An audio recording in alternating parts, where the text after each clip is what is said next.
अगर अब हम हेल्थ इंश्योरेंस की बात करें तो हमें ये बताइए कि कौन सी एज में हम हेल्थ इंश्योरेंस करें so that you can get the maximum benefit.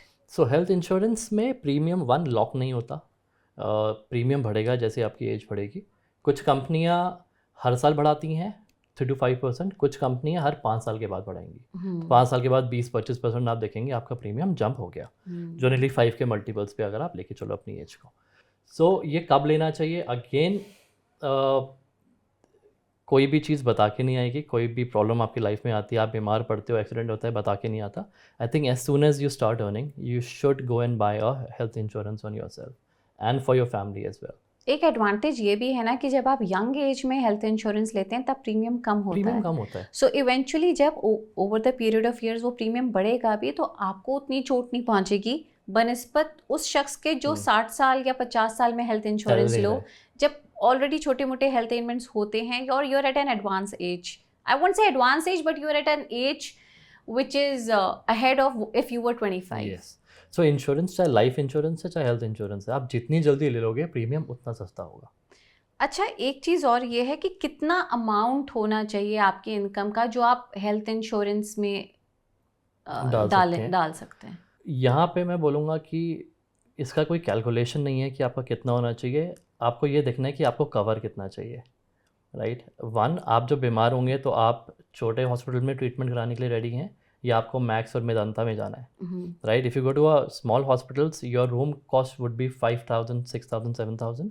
अगर आप मैक्स जैसी जगह पे जाते हैं इलाज कराने तो आपका रूम आज की डेट में 14 से 15,000 का है minimum to start with a single private room की मैं बात कर तो रहा हूँ। बेसिकली एक कोई जैसे कोई हेल्थ इंश्योरेंस पॉलिसी लेके आएगा तो एक एवरेज हेल्थ इंश्योरेंस कितने का बाय करे an average person? Okay, for a 30 years old अगर मैं लूँ, 30 ईयर्स ओल्ड के लिए मिनिमम बेसिक अगर मैं बोलूँ कि आपको 10 लाख का लेना चाहिए। ओके 10 लाख का cover for a 30 years old का premium would be around I think 15,000 okay और maybe less, 15 to 15,000 depends on what policy you are buying. Okay that will be और फॉर उसमें एन ईयर कितने, हाँ for an year annual. It will be annual premium. हाँ कितने benefits हैं उस पर, ओपीडी है कि नहीं है, उसमें बहुत सारी चीज़ें इफ एंड बट्स होती हैं। तो मल्टीपल कवर्स, आप जितनी बार जाएंगे हॉस्पिटल लेकिन आप उतनी बार उतना कवर मिल जाएगा, ओपीडी मिल जाएगा, मटर्निटी मिल जाएगा, हाँ हाँ। एक राइट। सवाल, I am really sorry if I हाँ cut you in please between. Please. एक चीज़ और मेरे जब मैं आपको सुन रही थी तो मेरे दिमाग में आई कि जो प्राइवेट कंपनीज या प्राइवेट सेक्टर में जो लोग जॉब करते हैं उनके लिए बिल्कुल लागू होता है, एंड ऑफ कोर्स जो कि सेल्फ एम्प्लॉयड लोग हैं, अपना व्यापार है, उनके लिए भी। बट गवर्नमेंट एम्प्लॉयज़ हैं, इंस्टीट्यूशंस हैं जहाँ पे आपको CGHS के नाते भी सपोर्ट मिलता है, तो क्या उनके लिए थोड़ा अलग हो जाएगा मेडिकल इंश्योरेंस प्लान करना, health insurance When plan it comes to करना? CGHS, majorly I think CGHS cover कर लेता है, बट स्टिल मैंने ये देखा है कि देर आर हॉस्पिटल्स जो CGHS लेते हैं या नहीं लेते हैं। ओके जहाँ पे नहीं लेते हैं, लेट्स हाँ सपोज, वहाँ पे आपको खुद से पेमेंट करनी पड़ेगी and then you go and reimburse. हाँ नाउ यहाँ पे, और ये रियल टाइम इंसिडेंट है मेरी फैमिली में ही, कि किसी को अपना ट्रीटमेंट करवाना था and she was really ill.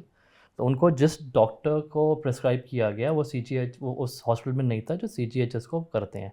They had to पे 10-12 lakhs फॉर गुड 15-18 days ओह वो वहाँ रही।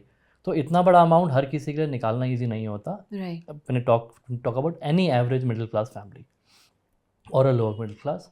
सो यहाँ पे आपको ये भी देखना है कि क्या सारी चीज़ें उसमें कवर हो रही हैं, क्या आप वो पैसा निकाल के दे पाओगे अगर वो हॉस्पिटल CGHS के पैनल पे नहीं है। और अ वर्ड ऑफ कॉशन जो आप ही की बात से निकलता है और वो ये कि टू टेल पीपल कि इतना इम्पोर्टेंट मेडिकल इंश्योरेंस क्यों है। शायद नहीं, मतलब इसलिए है क्योंकि मतलब गॉड फॉरबिड्स अगर कोई सिचुएशन आती है तो कहीं ऐसा ना हो कि आपका जो कॉर्पस में पैसा था वो सारा खर्च कर चुके होंगे अपने इलाज पर, हाँ जी, right. So it's exactly better to have an insurance. Exactly yes. तो मैं इसलिए बोल रहा था इवन फॉर द कॉर्पोरेट्स जिनके पास, जैसे हम क्लाइंट से मिलते हैं और वो बात करते हैं कि नहीं नहीं हमारा तो कॉर्पोरेट से है 3 लाख का, 5 लाख का, तो जनरली मेरी यही बात होती है कि जनरली कॉर्पोरेट 5-7 लाख से ऊपर नहीं देते। But again this cover will finish one as soon as you leave a job, you don't have a cover on your self. जब आप एक कंपनी में रिज़ाइन डालते हैं till the time you join another company, आपके पास तब cover नहीं है। हाँ एक और रियल टाइम एग्जांपल है, someone I know was diagnosed with cancer. और मेरी उनसे बात हो रही थी कवर लेने के लिए, वो भी यही बोल रहे थे कि असीम नहीं 3 लाख का है, 5 लाख का है। समबडी विद कैंसर, उनको कैंसर हुआ, 1 साल में वो सारा कवर ख़त्म हो गया, उनको अपनी जेब से देना पड़ा। Now she couldn't leave a job because उनके हस्बैंड का ट्रीटमेंट चल रहा था। वो जॉब में परेशान थी, अगले 2 साल 3 साल 4 साल तक वो वहीं रहना पड़ा उनको बिकॉज उन पे कवर नहीं था। बेसिकली आप कॉर्पोरेट एम्प्लॉयज़ को ये बताना चाह रहे हाँ जी। हैं कि अगर अभी आप एक कंपनी में जॉब कर रहे हैं, वहाँ आपको मेडिकल कवर मिला है, so as soon as you are quitting that company, वो कवर भी खत्म हो जाएगा। खत्म हो जाता है। Second, even if you in the company और कोई ऐसी प्रॉब्लम डायग्नोस हो गई, जैसे मैंने बताया कैंसर, जिसका इलाज लंबा चल रहा है और आपको पता है कि 5-8 लाख रुपए जो भी लग रहे हैं आपकी कॉर्पोरेट कंपनी से लग रहे हैं, अगर आपको जॉब छोड़नी हो आप नहीं छोड़ सकते। सो एक वो भी प्रॉब्लम आती है। अच्छा, ये बात हो गई 25 साल 30 साल जो जॉब में हैं। से फॉर एग्जांपल कोई 45 साल या 50 साल के जीवन के पड़ाव पर है और उन्होंने हेल्थ इंश्योरेंस नहीं लिया, वो क्या करें? For them, they should go ahead and apply as soon as possible. Pre existing problems होती हैं बाय दैट टाइम, अगर नहीं है तो वेरी गुड, आपको कोई भी कंपनी कवर दे देगी। प्रीमियम थोड़ा सा आपको लगेगा कि प्रीमियम शायद ज़्यादा है, बट अगेन क्योंकि आपने शायद हॉस्पिटलाइजेशन नहीं देखा है अपनी ज़िंदगी में, ज़रूरी नहीं है कि आगे भी नहीं होगा। आपको एज सून एज पॉसिबल आपको जाके ले लेना चाहिए। एंड अगर आपको इसमें एक बहुत इंपॉर्टेंट चीज़ ये है कि बहुत सारे लोग अपनी प्री एग्जिस्टिंग प्रॉब्लम डिस्क्लोज़ नहीं करते हैं, जिसकी वजह से जब वो हॉस्पिटलाइज होते हैं और पता लगता है कि ये प्रॉब्लम आपकी 10 साल पुरानी है और आप आज हॉस्पिटलाइज हुए हैं और आपने पॉलिसी 2 साल 4 साल पहले ली थी, आपका कवर भी जाता है और वो पॉलिसी भी जाती है आपके हाथ। और वो डिस्क्लोज प्रीमियम की वजह से नहीं करते, जनरली भूल जाते हैं काफ़ी बार। जो आपका पॉलिसी करवा रहा है वही आपसे नहीं पूछता। आई हैव सीन लोग जाके ऑनलाइन पॉलिसीज़ ले लेते हैं and there is no one to discuss कि आपको क्या प्रॉब्लम है, वो आपको डिस्क्लोज़ करना है नहीं करना। मे बी मुझे पता है कि मुझे बैक में प्रॉब्लम है, बट पिछले 2 साल से प्रॉब्लम नहीं हुई, तो जब मैं पॉलिसी ले रहा हूँ ना, मुझे शायद याद ही नहीं आएगा कि मुझे प्रॉब्लम थी। बट देन होगा क्या कि जब मुझे फ्यूचर में प्रॉब्लम होगी, डॉक्टर मेरे से पूछेगा कि ये कब की प्रॉब्लम है, तो मेरे को याद आएगा अरे ये तो मुझे 3 साल पहले दर्द हुआ था और मैंने इसलिए दवाई खाई थी, कि हाँ मुझे हुआ था। वो लिख देगा कि 3 साल पहले प्रॉब्लम थी। जब आप हॉस्पिटलाइज होगे और ये पर्चा जब आपको देना पड़ेगा एक इंश्योरेंस कंपनी को, तो इंश्योरेंस कंपनी के लिए हिडन ऑफ फैक्ट्स बन जाएगा कि आपने ये हमसे हाइड किया है। उस बेसिस पे आपका क्लेम रिजेक्ट हो जाएगा और इवन आपकी पॉलिसी भी रिजेक्ट हो जाएगी। Okay, right. और एक बार अगर ऐसा हादसा हो जाए तो कोई भी कंपनी आपको वापस पॉलिसी इशू नहीं करती। ओके, सो इट्स बेटर कि आपकी अगर कोई भी मेडिकल हिस्ट्री है दैट इज ट्रांसपेरेंट। हाँ जी, उसको आप ट्रांसपेरेंट रखो। आपको कवर मिले नहीं मिले, आपको प्रीमियम ज़्यादा देना पड़े, आप प्लीज़ दे दो, बिकॉज जब ये प्रॉब्लम आएगी तो at least you know it's covered. Medical insurance के नाते there is any other tip और a calculation you would like before we move to share before we move to life insurance? Right. So medical insurance one जो मैं बोलना चाहता हूँ कि लोगों को लगता है कि ये खर्चा है, एक्चुअली खर्चा नहीं है। मेडिकल इंश्योरेंस आपके खर्चों को बचाता है, आपकी सेविंग्स को बचाता है, ये आपका सेविंग को सेव करने वाला इंश्योरेंस है। तो प्लीज़ इसको लीजिए, अच्छे से लीजिए, बिकॉज 14% मेडिकल इन्फ्लेशन है आज की। अगर हम बात करें इंडिया के महंगाई की, वो 6% है, हमारी मेडिकल इन्फ्लेशन 14% है। Plus we have lot of new diseases coming up, we have lot of new treatment, modern treatments coming up. आपको अपने को ज़्यादा से ज़्यादा कवर रखना है, सो दैट आपका पैसा नहीं जाना चाहिए। एंड अच्छी से पॉलिसी लीजिए और कंपनी के क्लेम रेशियो देख के लीजिए कि कंपनी, ऐसा नहीं है कि प्रीमियम इसका सस्ता है तो मैंने ये ले ली।